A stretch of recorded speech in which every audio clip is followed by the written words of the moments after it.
अपने जो classical electrodynamic first की जो वीडियो वगैरह चल रही है उसके नेक्स्ट में लेते हैं। 2017 और 15 का क्वेश्चन ले रहा हूँ इलेक्ट्रोस्टैटिक के ऊपर अपने इस बार। तो ग्रीन फंक्शन तो हमने निकाला ही था और नहीं ग्रीन्स थ्योरम। तो ग्रीन्स थ्योरम से हमें अब ये देखना है कि उसका जो यूज़ है ग्रीन फंक्शन का, ग्रीन थ्योरम का, पोटेंशियल प्रॉब्लम जो फाइनाइट रीजन के लिए होती है वॉल्यूम में, जो भी रीजन है उसके लिए जो पोटेंशियल प्रॉब्लम सॉल्व करने के लिए जो यूज़ किया जाता है ग्रीन्स थ्योरम का, ठीक है ना, वो अपन को समझाना है ऐसे। मतलब ग्रीन्स थ्योरम तो आपको लिखनी है कैसे आई, और उसके बाद में उसका पोटेंशियल प्रॉब्लम सॉल्व करने में कैसे यूज़ किया जाता है वो अपन को लिखना है। ये ए पार्ट है 2017 का और 15 का, ठीक है ना। एक क्वेश्चन आया पहला ही। दूसरा जो क्वेश्चन है वो आपका डाइपोल और इलेक्ट्रिक फील्ड की डिसकंटिन्यूस चीज़ के बारे में है, ठीक है ना, वो देखेंगे अपने। तीसरा जो क्वेश्चन है वो भी ग्रीन्स थ्योरम पर आधारित है, मतलब पार्ट ए बी सी जो 2017 में है वो तो कंटिन्यूस है। तो जो ए पार्ट में जो हम लास्ट में जो रिजल्ट निकालेंगे वही रिजल्ट आगे लेते हुए हम सी पार्ट करेंगे। उसमें ये पूछा है कि जो ग्रीन फंक्शन क्या होता है पहली बात तो, और दूसरा पॉइंट ये पूछा है कि लाप्लास और पॉइसन इक्वेशन को सॉल्व करने के लिए ग्रीन फंक्शन का किस प्रकार से यूज किया जाता है, ये पार्ट सी। और बी पार्ट में आपको मैंने बताया इलेक्ट्रिक फील्ड और डाइपोल का डिसकंटिन्यूस के बारे में, ठीक है ना। तो ये 3 क्वेश्चन है, ठीक है, और देखेंगे अपने, शुरू करते हैं। तो सबसे पहले तो अपने एक मिनट देखा वो चल रहा है वीडियो। सबसे पहले अपने जो ग्रीन थ्योरम कल निकाली थी है ना, उसको एक बार फिर से करते हैं, ठीक। तो वो अपने गॉस डाइवर्जेंस थ्योरम से स्टार्ट करते हैं। ये आपके इलेक्ट्रिक फील्ड है, ठीक है, ये इसका सरफेस इंटीग्रल है और इसको हम डाइवर्जेंस में लिख देंगे।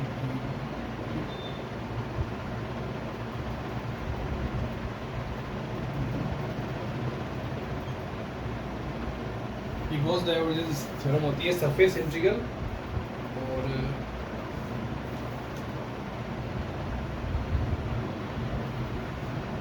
सरफेस इंटीग्रल और वॉल्यूम इंटीग्रल में रिलेशन होता है। इसमें जो ई वेक्टर का जो अपने मान लेते हैं, एक दिन मैंने कल क्या लिया था वो देख लेते हैं, दोबारा ले लेंगे। हाँ चलो ये ले लेते हैं कोई बात नहीं। साई ग्रेडियंट ये अपने लेते हैं, ठीक है, और इसमें वापस लेते हैं साई ग्रेडियंट डॉट ds बराबर ये इस तरह से वॉल्यूम इंटीग्रल डाइवर्जेंस, और ये आ जाएगा आपके साई ग्रेडियंट फाई इस तरह से, और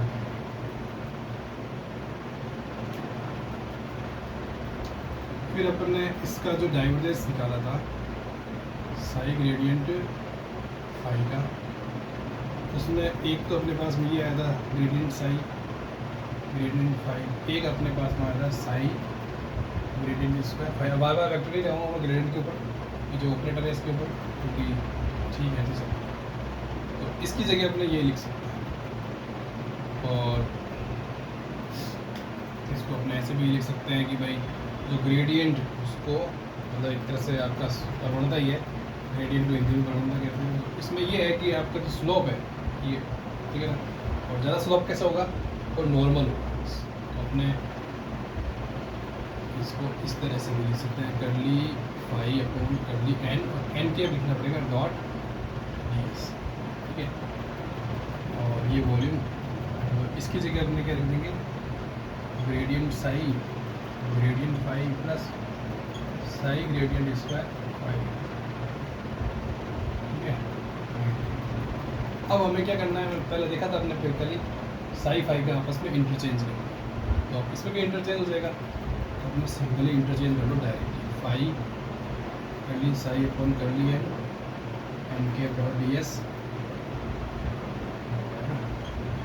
ये अपने लिख सकते हैं ग्रेडियंट फाई और gradient psi plus phi gradient square psi. चलो सिंपल, एक थोड़ा सा चेंज कर लूँगा, सरफेस होता है उसके जो नॉर्मल वेक्टर होता है वही उसका एरिया वेक्टर होता है। तो अपने इसको इस तरह से भी लिख सकते हैं N cap dot N cap D S, क्योंकि जो वेक्टर होता है वो यूनिट वेक्टर और वेक्टर के मैग्नीट्यूड के gradient phi gradient psi plus phi gradient square psi, और डी वी को हम क्यू भी लिख सकते हैं डी क्यू एक्स।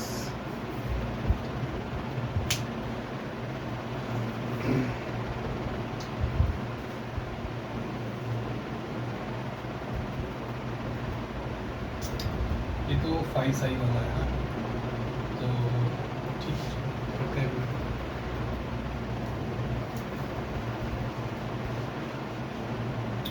इस वाली टर्म को एक और लिख लेते हैं साई फाई वाली को, integration psi curly phi upon curly N cap dot N cap D S बराबर, इसको लिखते हैं ग्रेडियंट साई ग्रेडियंट फाई, ठीक है, plus psi gradient square phi, और ये आ जाएगा आपका क्यूब एक्स। ठीक, तो ये दो इक्वेशन आ गई अपनी, N cap dot N cap को 1 लिख देंगे,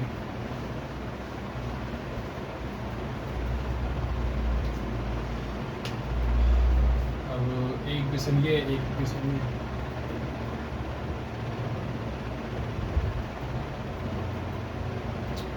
इसमें से वो माइनस कर देंगे, इसको हमने लिख दो 2 और इसको लिख दो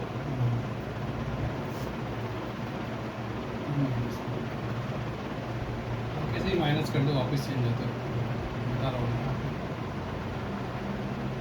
पहले ये equation N cap dot N cap को आप 1 कर सकते हो, तो phi curly psi upon curly N minus psi curly phi upon curly N, और ये आ जाएगा आपका वॉल्यूम इंटीग्रल। ठीक है, इसमें ये वाला पद आपस में कैंसिल आउट हो जाएगा, इसमें से वो माइनस करें तो पहले फाई आएगा ग्रेडियंट स्क्वायर साई और माइनस फिर साई ग्रेडियंट स्क्वायर फाई, और ये डी क्यू एक्स।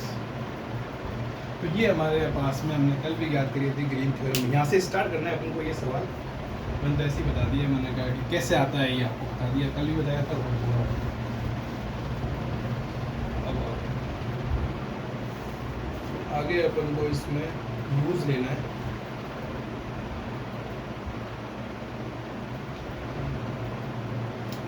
ये देखना है कि अपन को इसको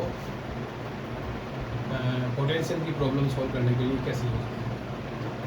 तो अपने इसमें क्या करते हैं कि जो साई है इसको हम ये मानते हैं कि 1/, जैसे अपने करली आर भी मान सकते हैं, 1/r भी मान सकते हैं, ठीक है ना। ये अपने लेते हैं, बताता हूँ क्या क्या चीज़ें, x माइनस एक्स डैश का मैग्नीट्यूड, ये अपने लेते हैं फंक्शन साई को।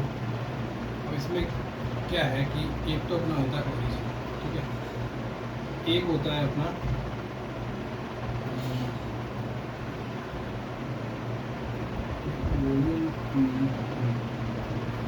मतलब जो सोर्स चार्जेस है वो इस वॉल्यूम में, ठीक है, सोर्स। तो इसका तो मैंने बताया था एक्स जैसा होता है, और ये आपका जो फील्ड ये एक्स, ठीक है ना। अब इसको चाहे करली आर मान लो चाहे कैपिटल आर मान लो, अब इसको निकालोगे तो भाई आप देख सकते हो कि एक्स जैस प्लस आर बराबर एक्स, ठीक है ना। तो आर की वैल्यू निकालोगे तो एक्स माइनस एक्स जैसा होगी, तो वो ध्यान रखना हमको हमेशा के लिए, मैंने बता दिया एक बार, ठीक है ना। ये अपन ने एक फंक्शन लिया, इसको ग्रीन फंक्शन भी बोलते हैं, आगे बोलेंगे इसको ग्रीन फंक्शन भी बोलते हैं, जो कि डिपेंड करता है एक्स और एक्स डैश। इसको मैं नहीं देता हूँ, ऐसे भी लिख सकता हूँ, ठीक है, और ऐसे भी लिख सकता हूँ। हाँ, तो मैंने साई का मान ये लिया। अब हम मानते हैं कि जो छोटा फाई है इसको हम एक बड़ा फाई लेते हैं। ऐसा क्यों? क्योंकि ये जो फाई है, ठीक है ना, ये आपके लाप्लास इक्वेशन, ये क्वेश्चन इक्वेशन को सेटिस्फाई करता है, ग्रेडियंट स्क्वायर फाई, ठीक है, minus rho X dash upon epsilon. ये आप नंबर याद रखो। रो एक्स डैश क्यों? क्योंकि ये जो कोऑर्डिनेट जो अपने चार्ज वॉल्यूम चार्ज डेंसिटी वो कहाँ है, एक्स डैश पोजीशन वेक्टर में है इसमें। ग्रेडियंट स्क्वायर फाई और ये लाप्लास इक्वेशन हमने कल भी इक्वेशन हमने कल भी ज्ञात किया, वो देखना। तो इसको सेटिस्फाई करता है, छोटे फाई को बड़ा करता है। दूसरी बात, ये जो फंक्शन है मेन फंक्शन, ये 1/साई 1/r ये जो ले रखा है, ये क्या करता है, ग्रेडियंट स्क्वायर, ठीक है ना, 1/r आप लिख सकते हो, या लिख सकते हो आप gradient square 1/x minus x. मैंने कहा था कि ये जो आपका होता है ये कई जगह जीरो होता है, कई जगह नहीं। इसका मान हम डिराक डेल्टा में ये लेते हैं 1/4 Dirac delta function del cube X minus X. मैं ये देख रहा हूँ डेल क्यूब इतना तो है,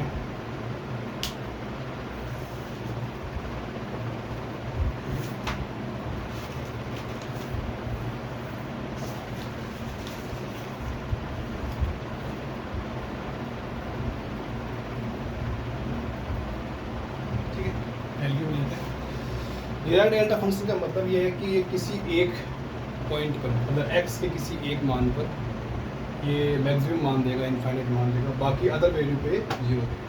हमने इसका यूज किया कि अगर हमारा कोई पॉइंट चार्ज या कोई आवेश है, कोई ग्रुप ऑफ पॉइंट चार्जेस है, वो अगर वॉल्यूम के अंदर है तो अपन को ये यूज़ देना है और इसका इंटीग्रेशन बन जाएगा, ठीक है ना, -4 आंसर आएगा। अगर वॉल्यूम के बाहर है चार्ज तो ये जीरो, यहाँ पूरा जीरो हो जाएगा इसका। और देखेंगे अपने डिराक डेल्टा फंक्शन और अच्छी तरह से डिफाइन करेंगे अपने इसको। तभी तो ये ध्यान रखो कि ये एक तो फाई के लिए और ये साई के लिए, तो हम इसको ऐसे भी लिख सकते हैं, ग्रेडियंट स्क्वायर। तो देखो ये जो ये यहाँ आ रहा है, ये एक और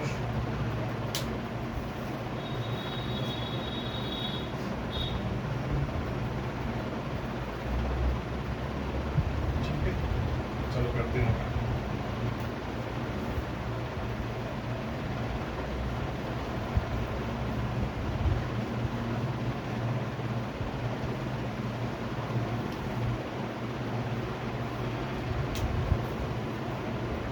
ये सरफेस इंटीग्रल फाई की जगह अपने बड़ा फाई ले लेते हैं इसको, अभी तो अपना फिलहाल पास में यही है।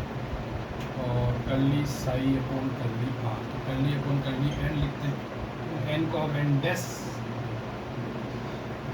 जब आप एक्स डैश ही लेके चल रहे हो, मतलब कि एन डैश साई की जगह अपने क्या लिखेंगे 1 माइनस साई की जगह अपने क्या लिखेंगे 1 curly upon curly N dash phi अपन को और डी एस। चल अब आगे देखते हैं, ये आपका वॉल्यूम इंटीग्रल। अब अपन को इस फाई की जगह क्या लेना है, मैं बताऊँ कि फाई की जगह बड़ा फाई, ये ग्रेडियंट स्क्वायर साई की जगह अपने ये लिखो माइनस, इसको थोड़ा सा बड़ा लगा 4 del cube X minus X, इतना लिख दिया मैंने। और इसको अपने बंद कर देते हैं माइनस, यहाँ माइनस लगे, इसको मिटाना पड़ेगा बीच में। अब देखो साई की जगह अपन को क्या लिखना है, पता ही है साई की जगह अपन को ना लिखना है। और ग्रेडियंट स्क्वायर फाई की जगह क्या लिखना है बताओ, ये minus rho X dash upon epsilon 0, ठीक है ना। और डी क्यूब एक्स में इसको एक बार वापस लिख दूँगा इक्वेशन को, एक बार ऐसे लिखा, थोड़ा सा इसको और सही ढंग से नीचे लिया था। ये चीज़ अपन को करनी है, बहुत आसान है। ये सरफेस इंटीग्रल, ये बड़ा phi curly upon curly N dash, आप एन भी लिख सकते हो, बराबर होते हैं माइनस एन डैश इसलिए लिख रहे हैं क्योंकि जो अपना जो सोर्स जो वॉल्यूम वगैरह जो है ना, वो एन डैश वेक्टर है, एक्स डैश वेक्टर का इस तरह से इसने लिखा है। लेकिन ये भी डैश ही नथिंग सरफेस, भाई वॉल्यूम होगा ठीक है ना, उसका कोई सरफेस भी होगा तो वो उस तरह से, ठीक है। फिर वापस भी हो गया। तो एक दिन मैं इसको थोड़ा नीचे ले लेता हूँ, ये एक लाइन ये वॉल्यूम इंटीग्रल, तो ये बड़ा pi minus 4 pi del cube X minus X, ठीक है, और माइनस 1/r माइनस वो एक्स डैश अपॉन एप्सिलॉन 0, और ये आपका ये चीज़ आ गई।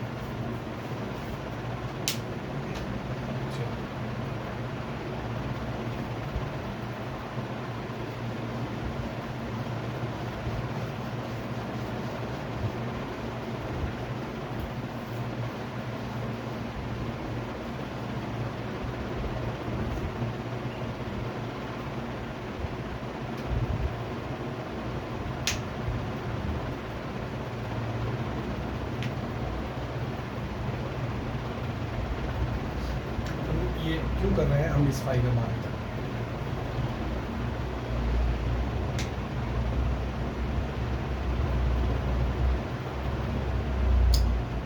ये बराबर की उधर साइड है, ठीक है ना। तो ये जो पद है इसको अपने इस साइड पे भेजेंगे,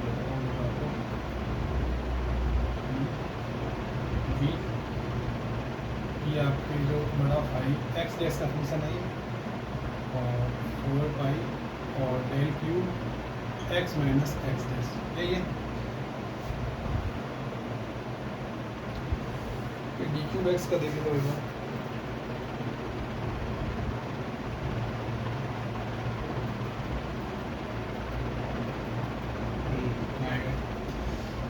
ये जो डी क्यूब एक्स है इसको भी अपने इस तरह से देंगे, इसको ठीक है ना, इंटीग्रेशन है वॉल्यूम इंटीग्रल, ठीक है।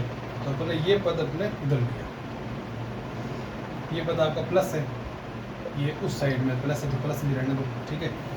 अब ये पूरी जो सरफेस इंटीग्रल है ये अपने उधर पर, तो उसको उधर ले जाएंगे तो ये वाला माइनस का है, इस साइड में हो जाके ये प्लस में हो जाएगा, 1/r कर्ली फाई, तो इसमें भी आप एक्स डैश लिखो एक फंक्शन और कर्ली एन डैश, और माइनस ये भी एक्स डैश का function curly upon curly N dash 1/r, क्या दोनों फंक्शन, और ये आपका डी एक्स, ये पूरा पद अपने उधर भेज दिया, तो ये प्लस का हो गया और ये माइनस का हो गया, और ये पद अपने उस साइड चला गया। अब ये इधर रह गया, ये प्लस में आ जाएगा 1/r, और ये वॉल्यूम इंटीग्रल में है, और हाँ ये सरफेस इंटीग्रल में, ये वॉल्यूम इंटीग्रल में 1/r और rho X dash upon epsilon 0 1/r आप अंदर ही लिखें, ठीक है ना। फिर देख लेंगे अपनी बात है, तो के बाद को वो प्रॉब्लम नहीं, हमने ऐसा कैसा लिखना है इसको, और ये आपका एक्स डैश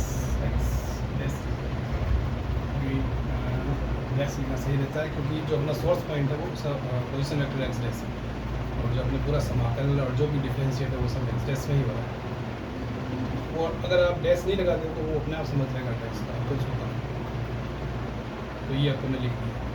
अब मैंने बताया अपना ये सब लिखने का उद्देश्य क्या है, ये अपन को लिखा, ये कब निकलेगा जब ये इंटीग्रेशन आपका 1 होगा, ये कब होगा x बराबर एक्स डैश में, ठीक है ना। लास्ट में वही चीज़ हुआ आपके कि अगर x बराबर एक्स डैश हमें लेते हैं तो इसका जो इंटीग्रेशन होगा वो 1 हो जाएगा, ठीक है। मैंने बताया था x बराबर 0 या x बराबर मतलब एक निश्चित वैल्यू को, ठीक है।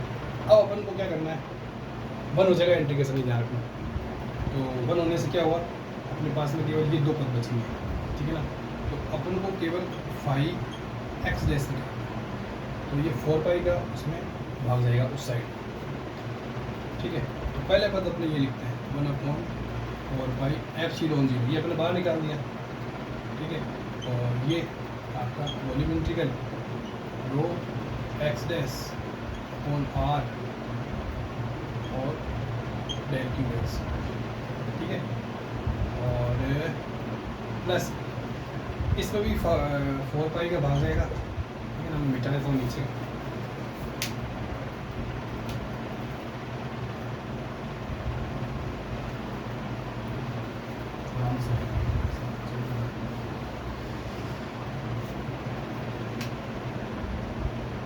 प्लस 1/4 पाई, और ये सरफेस इंटीग्रेशन पूरा का पूरा आएगा 1/r curly phi X S upon curly N S minus capital phi X S का function curly upon curly N S 1/r, और ये आएगा आपका डी एस डी एस। ठीक है, चलो ये अपने पास में सॉल्यूशन आ गया, अपने फाई पोटेंशियल आ गया।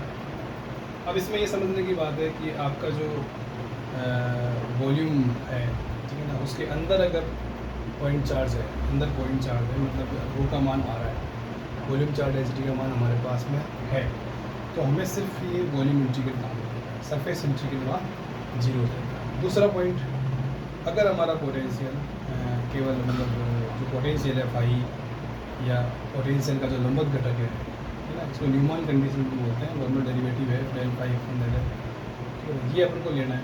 तो हमारे पास में कोई स्फेयर है या कोई क्लोज सरफेस है ना, उसकी सरफेस पे अगर पोटेंशियल है, ठीक है ना, तो हमें ये लेना है, मतलब अपना जो चार्ज डिस्ट्रीब्यूशन है, ये जो पोटेंशियल है वो सरफेस पे, अंदर कुछ नहीं है, तो ये 0 हो जाएगा वॉल्यूम इंटीग्रल, अंदर चार्ज 0 है, तो ये 0 हो जाएगा, हमें वहाँ सरफेस इंटीग्रल काम करेगा। इसमें मेन चीज़ यही है कि जो अपने पॉइसन और लाप्लास इक्वेशन जो अपने सॉल्व करते हैं, ठीक है ना, उसमें डिरिचलेट और न्यूमैन कंडीशन हमें की मदद से हम ग्रीन्स थ्योरम को यूज़ में लेते हुए, और ग्रीन फंक्शन जो साई 1/r है, 1/x - x' जो मैग्नीट्यूड में है, उसको यूज़ में लेते हुए हम प्रॉब्लम को सॉल्व करते हैं। और ग्रीन फंक्शन के द्वारा जो large number of potential problem solve की जाती है, उसमें 2 तरह की प्रॉब्लम होती है। एक वो होती है कि जो कि एक फाइनाइट रीजन के अंदर कोई वॉल्यूम चार्ज डिस्ट्रीब्यूशन दे रखा है, जो चार्ज डिस्ट्रीब्यूशन है वो एक वॉल्यूम के अंदर है, तो उनको ये वॉल्यूम इंटीग्रल लेते हुए हमें ये सॉल्व करना है। दूसरी बात, अगर उसकी दूसरी जो टाइप है वो उसके सरफेस पे कोई पोटेंशियल या कोई चार्ज डिस्ट्रीब्यूशन है ना, तो हमें सरफेस इंटीग्रल लेना होता है, वॉल्यूम चार्ज को छोड़ना। तो इस तरह की ग्रीन्स थ्योरम के द्वारा हमें प्रॉब्लम सॉल्व की जाती है। सब लिखना है जो मैंने बोला है, ठीक है। देखता हूँ, और ये जो हमने निकाला ग्रेडियंट स्क्वायर 1/x - x, ये हमने उधर माना था ना पहले, -4 pi del cube x - x, तो इसको अपने ऐसे भी ले सकते हैं, ठीक है, डेल डैश भी ले सकते हो। तो ये इसको हम लेते हैं green function x x g x x dash भी ले सकते हो, g x डैश x भी लिख सकते हो, -4 pi del cube x - x। तो जी तो फलन है, ठीक है, यहाँ थोड़ा ध्यान रखना। तो ये जी आपका ग्रीन फंक्शन है, जिसका use a large number of potential problem के लिए किया जाता है। और ये किस पे डिपेंड करता है ग्रीन फंक्शन? x और x, x और x जो कोऑर्डिनेट है वो फील्ड पॉइंट का है, ऑब्जर्वेशन पॉइंट का है, और x डैश जो कोऑर्डिनेट है वो आपका चार्ज डिस्ट्रीब्यूशन या जो कि वॉल्यूम जो भी ले रखा है उसका है पोजीशन वेक्टर। और सोर्स और फील्ड पॉइंट के बीच में जो वेक्टर है वो आपका कैपिटल आर है, x - x डैश है ना, पता है। ये आपका पार्ट ए है, जहाँ आपको लास्ट में ये निकालना है। पूछा क्या गया है कि जो आपका ग्रीन्स थ्योरम है, ठीक है ना, उसका यूज़ करते हुए हमें ये बताना है कि किस प्रकार पोटेंशियल प्रॉब्लम सॉल्व की जाती है ग्रीन फंक्शन की द्वारा, ठीक है ना, उसमें क्या योगदान है वगैरह, तो वो अपन को इसमें ये दिखाना है, ठीक है ना। ये बताया कि भाई आपका वॉल्यूम है, उसके अंदर चार्ज है, तो ये वाला सरफेस पे तो ये वाला, और ये थोड़ा बहुत, ठीक है। ये पार्ट ए 2017 और 15 का पार्ट ए, पहले क्वेश्चन का ये एमएससी का सेमेस्टर फर्स्ट का, एमएससी प्रीवियस मार्क, ठीक है। आगे देखते हैं।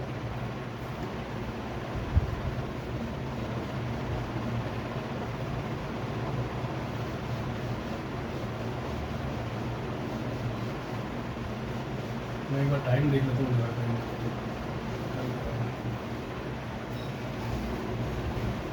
24 मिनट है ना।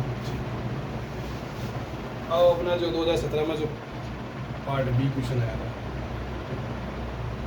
वो देखते हैं। तो उसमें ये है कि आपको डिसकंटिन्यूस बताना है, देखो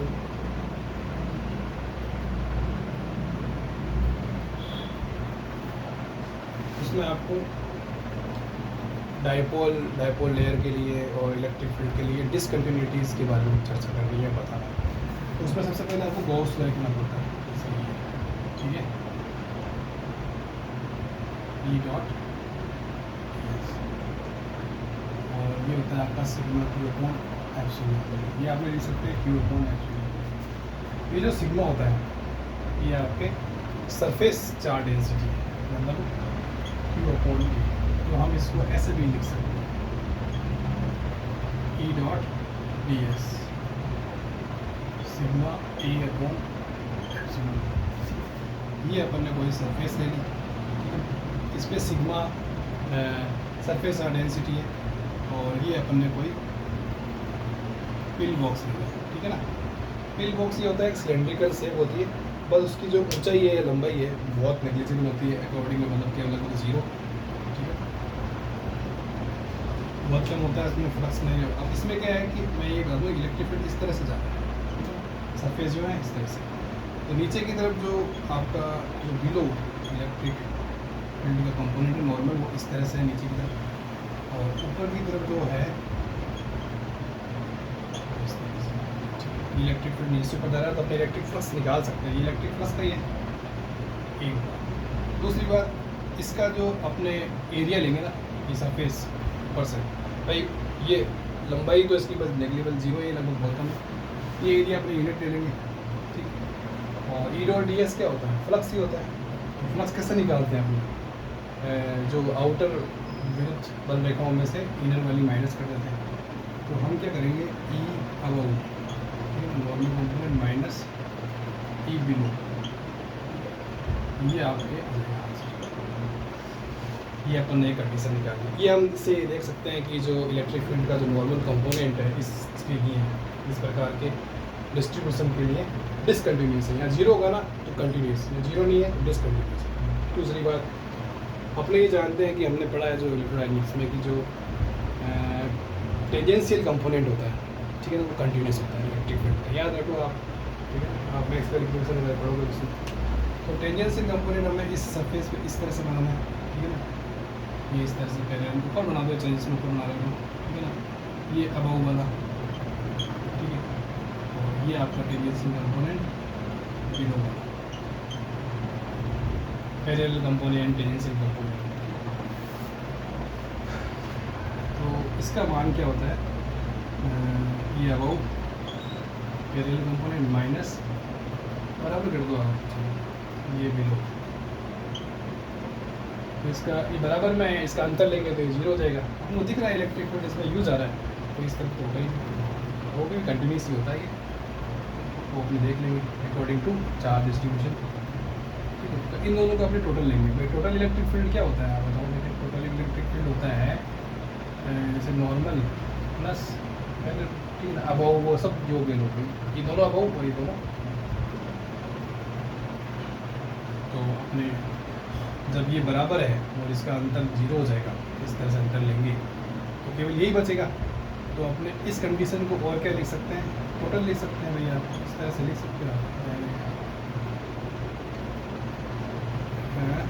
ई अबव, है ना, माइनस ई बिलो, ठीक, और इसका मान आ जाएगा सिग्मा अपॉन एप्सिलॉन। तो ये आपके जो कंडीशन है ये आपको लिखनी है लास्ट में, और ये भी लिखना है कि इलेक्ट्रिक फील्ड आपका डिसकंटिन्यूस है for the surface charge density sigma के लिए, या फिर ऐसा जो सरफेस है जिसके चार्जिंग और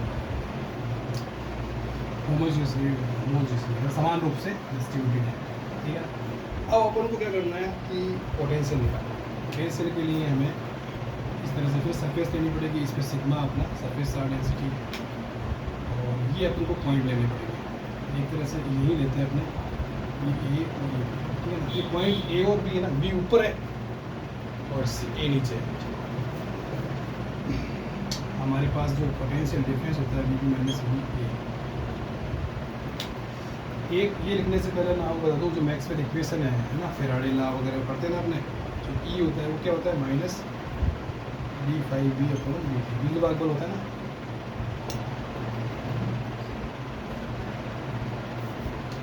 एक अपने पास में मैक्सवेल इक्वेशन होता है, देखना थर्ड इक्वेशन, कर्ल ई है ना बराबर माइनस कर्ल बी अपॉन,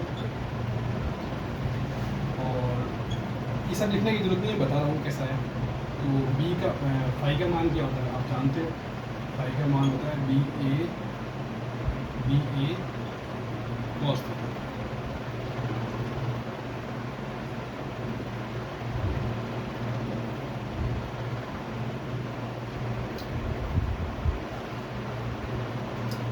और कर्ल बी का एक अपने पास में स्टोक्स थ्योरम होता है, बताओ क्या होता है। एक तरफ तो होता है ई डॉट डी एल है ना, रेखीय समाकलन, हाँ, और एक तरफ अपने रेखीय समाकलन किसमें, सरफेस में है ना, पढ़ना ये चीज़ कर्ल है ना, सरफेस ही बनेगा, ये स्टोक्स थ्योरम है, ठीक है। तो कर्ल को अपने इसमें चेंज कर सकते हैं, इसमें चेंज करने के लिए हमें सरफेस इंटीग्रल लेना पड़ेगा इसका, तो इसको सरफेस से मल्टीप्लाई करना पड़ेगा, समझ गए ना। तो इसको सरफेस से मल्टीप्लाई करना पड़ेगा, तो इसको भी सरफेस से मल्टीप्लाई करना पड़ेगा, तो ये आपका फ्लक्स बन जाएगा। इसी चीज़ें ध्यान रखने की होती है। ये फ्लक्स बन गया, और इस ई की जगह हम क्या लिख सकते हैं, ये पूरा है ना, मतलब कर्ल ई का सरफेस इंटीग्रल ये चीज़, और इसकी जगह हम ई डॉट डी एल, ये अपने और कभी आएगा तो मैं एकदम अच्छी तरह से करूँगा, ये तो मैं बता रहा हूँ किस तरह से इक्वेशन आएगी। तो हमें मेनली क्या इक्वेशन काम में लेनी, ई मतलब विरुद्ध भागफल या पोटेंशियल, ये किसके बराबर है, इस ई डॉट ई, ये सब भी लिख सकते हो आप अगर आपके पास टाइम हो। दूसरी पॉइंट, ये जो ए और बी पॉइंट की जो डिस्टेंस है आपस में, जो ए बी पॉइंट आपके सरफेस के ऊपर है, ए पॉइंट नीचे है, तो डिस्टेंस है बहुत कम है, तो हम ये देख सकते हैं कि ये जो वी बी और वी ए ये आपस में ना। दूसरी बात, हमारा जो इलेक्ट्रिक फील्ड होता है, ठीक है, उसका मान स्केलर फंक्शन का माइनस ग्रेडियंट होता है ना, तो इसको अपने ये लिख सकते हैं पोटेंशियल, आप फाइल लेके भी कर सकते हैं वैसे। तो ये जो है ये इसमें था, ये अबव वाला बी हो गया और बिलो वाला ए हो गया, इसमें माइनस ग्रेडियंट फाइव, चलो बी देते हैं, be about minus minus minus gradient be below बराबर सिग्मा अपॉन एप्सिलॉन, माइनस से गुना करेंगे तो आपके आएगा gradient be about minus gradient be below बराबर सिग्मा अपॉन एप्सिलॉन। तो कहने का मतलब है ये भी डिसकंटिन्यूस आएगा, पर हमें एक चीज़ ध्यान रखनी है, ये जो ग्रेडियंट होता है, ग्रेडियंट इस सरफेस के अगर नॉर्मल मतलब अपने सामने सीधा इस तरह से कोई पहाड़ आ जाए तो उस पर करना बड़ा मुश्किल होता है, तो हम इसको हम ऐसे लिख सकते हैं ग्रेडियंट मैक्सिमम वैल्यू, ठीक है, बी अबाउट एन के माइनस अरे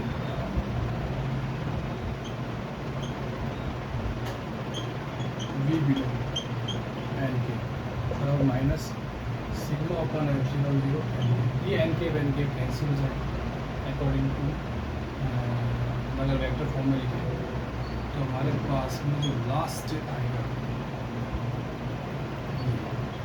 माइनस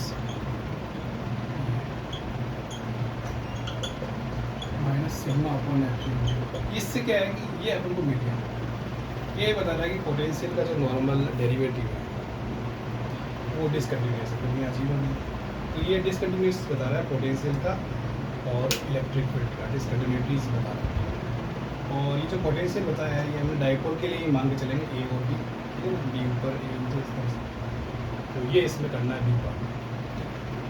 अब सी पार्ट ए पार्ट से एकदम रिलेटेड है, वापस उसी में चलते हैं, टाइम देख लेते हैं एक बार, सी पार्ट कर कराएंगे फिर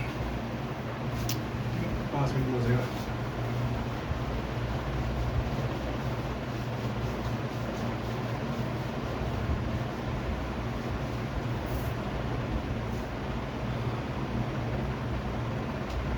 सी इजी पार्ट क्या है कि अपन को जो ग्रीन से जो फंक्शन जो अपने निकाले वगैरह, तो जो ग्रीन पोटेंशियल निकाला था वो लिखेंगे अपने आई potential,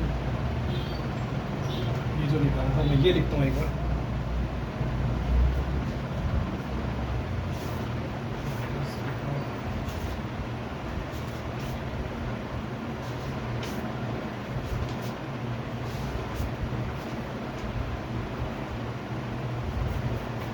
one upon 4πε0 rho X dash upon are,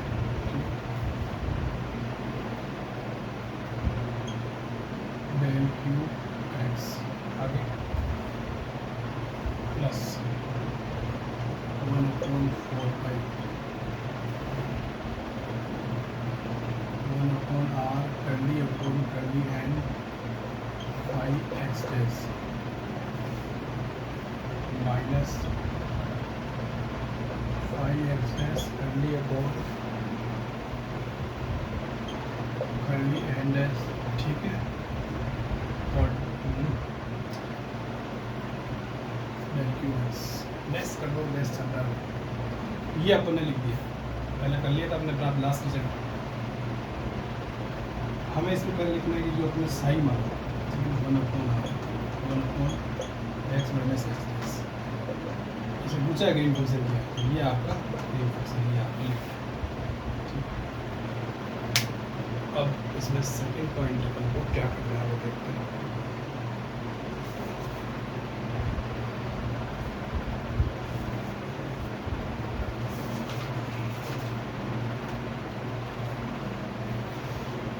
एक अपन ने जो लाप्लास इक्वेशन में लिखी थी वो भी लिख दो, ये है ना,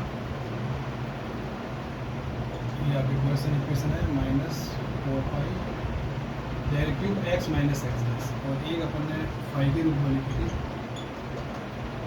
-रो एक्स डेस अपॉन एप्सिलॉन, ये सब लिख देना है।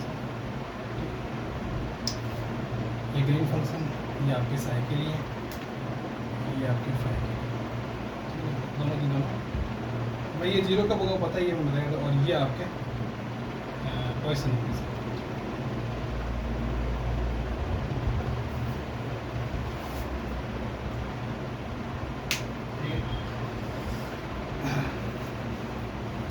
अब देखो इसमें 1 अपॉन आर को ये लिख सकते हैं, तो ये चीज़ें अपन को इसमें डालनी है, बहुत इजी है, भी हो जाएगा।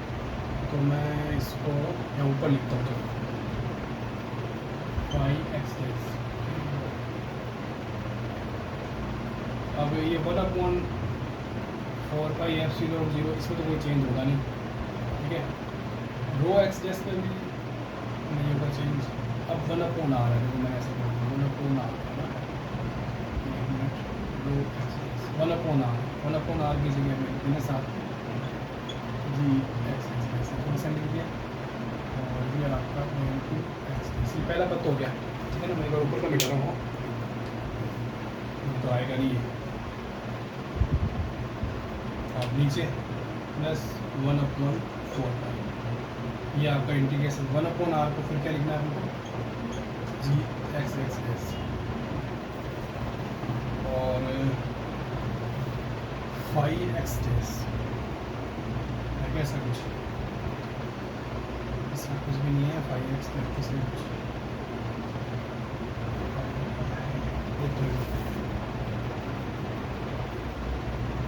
पढ़ेंगे,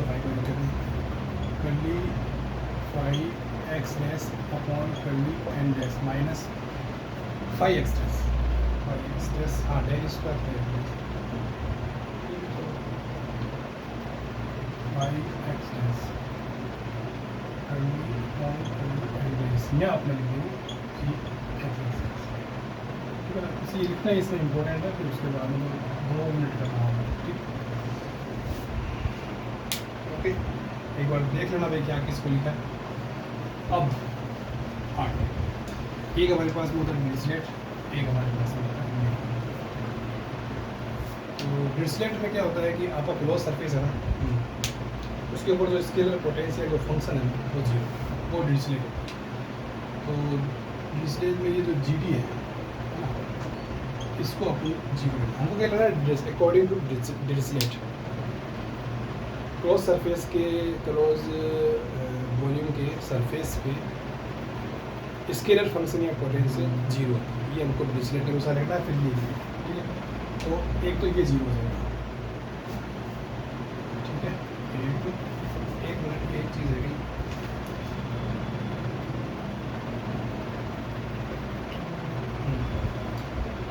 सरफेस पे होगा, मैंने गलत लिख दिया, इंटीग्रेशन लास्ट में सरफेस पर आएगा। एक तो वॉल्यूम वाला है, एक सरफेस वाला, ये कर लो। ये ध्यान रखना कि ये ठीक है ऑन सरफेस केवल ये जीरो नहीं होगा, वॉल्यूम में नहीं है। तो हमारे पास में पोटेंशियल का मान कितना आ जाएगा, 1/4πε0 और रो एक्स डैश, ठीक है ना। इसको आप जी भी लिख दो क्योंकि डिरिचलेट कंडीशन हमने काम में ली है, ठीक है। ऊपर जीरो और प्लस 1/4π माइनस आएगा, माइनस करो, और ये आपके 5x डैश करनी एम डैश जी ये भी लिख दो और x डैश, ठीक है। और अपनी न्यूमान कंडीशन में क्या होता है, जो नॉर्मल डेरिवेटिव होता है पोटेंशियल का फाई का जो नॉर्मल डेरिवेटिव होता है उसको न्यूमान बोलते हैं। तो इसमें आपको ये जीरो करना है, नॉर्मल डेरिवेटिव ऑफ जी है ऑन एस और पोजीशन वेक्टर आपके एक्स डैश। तो ये कहाँ मिल रहा है अपन को, ये टर्म जीरो करनी है। और देखता हूँ मैं,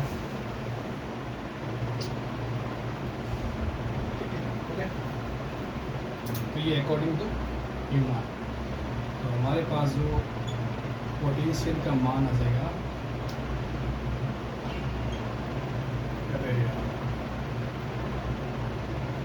1/4πε0 और ये आपके रो एक्स डैश और ये जी एक्स डैश और ये आपका वॉल्यूम इंटीग्रल तो बनेगा या ये, और इसमें ये जीरो हो जाएगा plus 1/4π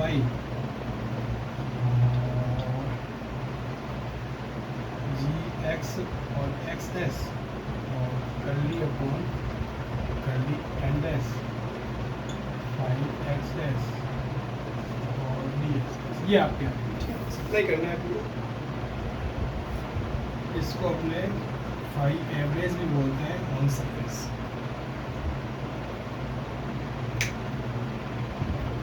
average potential on the clause surface, तो ये अपन को करना है। तो ये हम जो पार्ट कर रहे हैं सी पार्ट 2017 का, इसमें ये पूछा गया है कि पहले तो ग्रीन फंक्शन क्या होता है। दूसरा पॉइंट ये पूछा है कि लाप्लास और पॉइसन इक्वेशन सॉल्यूशन में ग्रीन फंक्शन का कैसे यूज़ करते हैं, कैसे क्या करते हैं। वो अपन को लाप्लास और ग्रीन फंक्शन में अपन को पहले तो अपन को ये लिखना है कि साई का मान क्या है 1/r, ठीक है, उस तरह से लिख के, और पॉइसन इक्वेशन लिखना है दोनों का, gradient square psi gradient square phi. फिर इसमें कुछ मान रखने हैं, फिर डिरिचलेट कंडीशन लगानी है और न्यूमान कंडीशन, ये दो वैल्यूज हैं, ठीक है। और ये सरफेस पे पोटेंशियल की एवरेज है। तो ये है आपके 2017 के पहला क्वेश्चन है पेपर का, एमएससी का, प्रीवियस का, ए बी सी। और 2015 में भी ये आया हुआ है ए और बी पहला क्वेश्चन, ठीक है ना, classical economics. Thank you very much.